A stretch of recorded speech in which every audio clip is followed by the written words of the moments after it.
There's certainly reasons to work with the physician, and that's what I wanted everyone to understand, is that there are physicians using CBD and THC in targeted doses, specific doses for specific conditions. And why that's important is because of a number of reasons. Number one, you mentioned CBD can be bought in a gas station. Well, they've done studies where there's harmful chemicals in some of these mixtures. There's no quality control. So number one, you want to get a regulated, tested product. Number two is, you mentioned there's medical and recreational.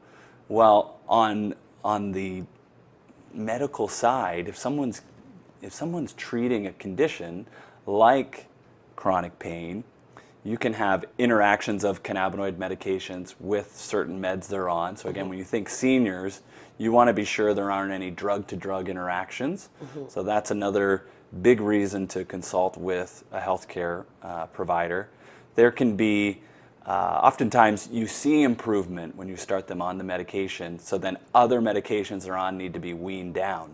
Yeah. So another reason would be to wean other medications down so you avoid any risks with that. Well, if you're on an Ambien or a lorazepam or a gabapentin, it's not a cold turkey no. quitting that would be very safe, would it? Yeah, exactly.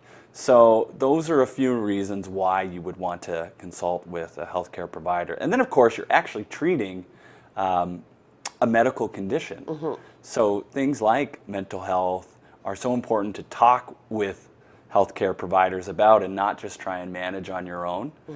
So that's a few reasons why working with a healthcare practitioner makes sense when we're talking about cannabinoid medicine. Last thing I wanted to say was just that idea of blurring the lines between medical and recreational. So we actually give exact doses, and it's not, here's your card, go walk into the dispensary and get whatever bag of cannabis or brownie, cookies. And relying on a salesperson to... Yeah, on a bud tender to give medical advice. So for seniors, and actually anybody with a medical condition, you want that medical advice, and that's of course what we do.